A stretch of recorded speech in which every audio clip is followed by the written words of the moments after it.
یا نورو پڑھ لیا کرے ہر فرض نماز کے بعد کوئی عدد متعین کر کے، انشاءاللہ اللہ رب العزت آپ کی جو تکلیف ہے یا جو پریشانی ہے جس کا اظہار کیا آپ نے وہ ختم ہوگی۔ جی ڈاکٹر صاحب ہیں ہمارے ساتھ، ڈاکٹر مقبول صاحب، کیا سوال ہے آپ کا؟ السلام علیکم۔ وعلیکم السلام ورحمۃ اللہ وبرکاتہ۔ میرا سوال یہ ہے کہ جیسے گھر پر اگر ہم جو ہے قرآن شریف تراویح پڑھ لیں، پہلے مسجد میں ہو جائے 15 دن، اس کے بعد اپنے گھر پڑھ لیں اگر تراویح یا قرآن شریف پڑھوا دیں تو وہ کیسا ہے؟ ٹھیک، آپ نے 15 دن میں قرآن شریف پورا کر لیا ہے، اب آپ گھر میں جو نماز پڑھ رہے ہیں وہ کیسے پڑھ رہے ہیں؟ آپ تنہا پڑھ رہے ہیں؟ نہیں، بعد میں آپ چاہ رہے ہیں کہ 15 دن آپ کا کلام پاک مسجد میں پورا ہو گیا، بعد میں پھر کسی حافظ کو حفاظ کا انتظام کریں، گھر کے اندر تراویح کرا لیں۔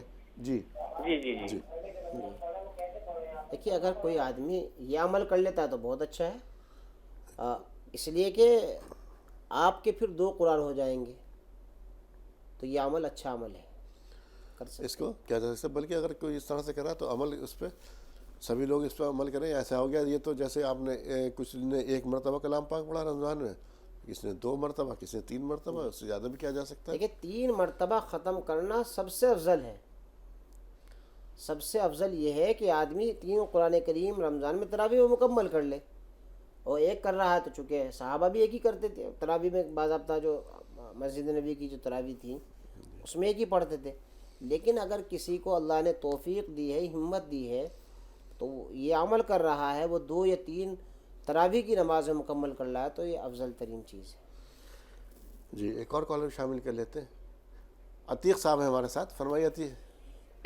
صدیق صاحب ہے، فرمائیے۔ صدیق صاحب سوال بیان کیجئے۔ السلام علیکم۔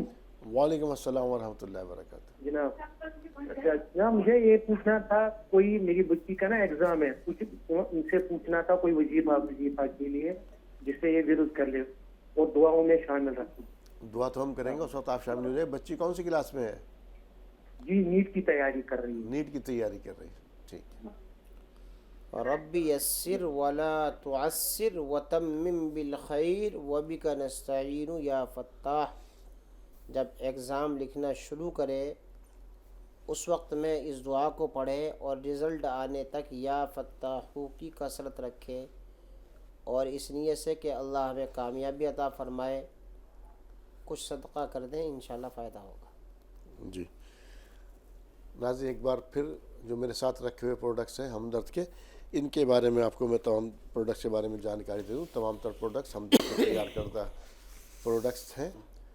یہ اس میں آپ رکھا میرے ساتھ دیکھ رہے ہوں گے، ہمدرد کا کچی گھانی مسٹرڈ آئل، یہ 5 لیٹر میں ہے، اور ساتھ ساتھ یہ 1 لیٹر میں بھی دستیاب ہے، اور ہمدرد کا خالص زعفران ہے، ہمدرد کا ہینگ پاؤڈر بھی آپ رکھا ہوا دیکھ رہے ہیں یہاں پر، ہمدرد کے خالص مسالے، قورمہ مسالہ، بریانی مسالہ، نہاری مسالہ، حیدرآبادی بریانی مسالہ۔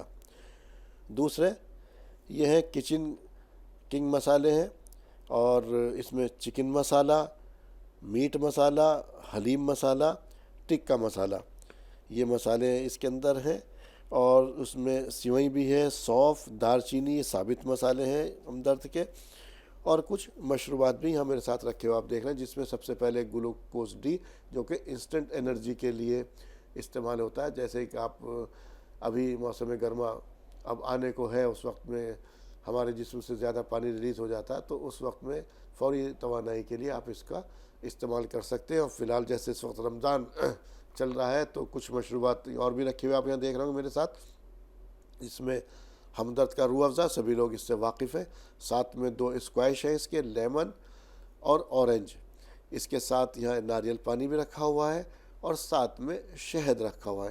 یہ تمام تر پروڈکٹس جو ہیں ہمدرد کے تیار کردہ پروڈکٹس ہیں، ہمدرد کا دوا، تمام تر پروڈکٹ خالص ہے۔ ان مشروبات سے آپ اپنے افطار کی دسترخوان کی رونق کو بھی دوبالا کر سکتے ہیں، اور تمام تر جتنے بھی یہ مسالے ہیں یا اور چیزیں آئل وغیرہ ہیں، ان کا استعمال آپ اپنے کچن میں کر سکتے ہیں۔ ناظرین، اب پروگرام میں وقت دعا ہے، آپ سبھی سے التماس ہے بارگاہ الہی میں دست دراز کیجئے۔ مولانا صاحب دعا فرما رہے ہیں۔ الحمدللہ رب العالمین، اللہم صلی علی سیدنا وسندنا ومولانا محمد وبارک وسلم ربنا آتنا في الدنيا حسنة وفي الآخرة حسنة وقنا عذاب النار۔ یا اللہ ہمارے تمام صغیرہ اور کبیرہ گناہوں کو معاف فرما۔ یا اللہ تمام پریشان حالوں کی پریشانیوں کو دور فرما۔ یا اللہ بیماروں کو شفاء کاملہ عاجلہ دائمہ مستمرہ نصیب فرما۔ یا اللہ مقروضوں کے قرضوں کی ادائیگی کے فیصلے فرما۔ یا اللہ ملک میں امن و امان قائم فرما۔ یا اللہ پوری دنیا میں امن و امان قائم فرما۔ یا اللہ ہمارے گناہوں کو معاف فرما۔ یا اللہ خطاؤں کو درگزر فرما۔ یا اللہ سیئات کو حسنات سے مبدل فرما۔ یا اللہ ہمارے والدین کی مغفرت فرما۔ یا اللہ اساتذہ کی مغفرت فرما۔ یا اللہ رشتہ داروں کی مغفرت فرما۔ یا اللہ ناظرین کی مغفرت فرما۔ یا اللہ ناظرین کی تمام جائز تمناؤں کو پورا فرما۔ یا اللہ تمام کے جائز مقاصد میں کامیابی نصیب فرما۔ یا اللہ جب تک ہمیں دنیا میں رکھے اسلام پر قائم فرما، جب اس دنیا سے اٹھائے تو خاتمہ ایمان پر نصیب فرما۔ یا اللہ جہاں جہاں لوگوں پر ظلم ہو رہا ہے، اے اللہ ظالموں کو ہدایت اور مظلوموں کی مدد فرما۔ اے اللہ بالخصوص فلسطین کے مظلوموں کی مدد فرما۔ یا اللہ فلسطین کے کمزوروں کو ہمت عطا فرما، قوت عطا فرما، غلبہ عطا فرما۔ اے اللہ فلسطین کے اندر جو لوگ اعلاء کلمت اللہ کے لیے اور اپنے حقوق کی لڑائی کے لیے لڑ رہے ہیں، اے اللہ انہیں فتح و کامیابی نصیب فرما۔ اور جن لوگوں نے دعاؤں کے لیے کہا ہے تمام کی حاجات کو پوری فرما۔ سبحان ربک رب العزت عما یصفون وسلام علی المرسلین والحمد للہ رب العالمین۔ مولانا صاحب آپ اسٹوڈیو میں ہیں، میری اور تمام تر ناظرین کی رہنمائی فرمانے کے لیے آپ کا تہہ دل سے شکریہ۔ جزاک اللہ احسن الجزا۔ تو ناظرین وقت اتنے کی اجازت دے رہا، ماہ رمضان میں فی الحال اتنا ہی، لیکن آپ کو چھوڑے جاتے ہیں حرم شریف، جہاں سے آپ دیکھیں گے نماز عشاء کا اور اس کے بعد تراویح کا براہ راست نشریہ۔ تو اسی کے ساتھ اپنے میزبان کو دیجیے اجازت۔ السلام علیکم ورحمۃ اللہ وبرکاتہ۔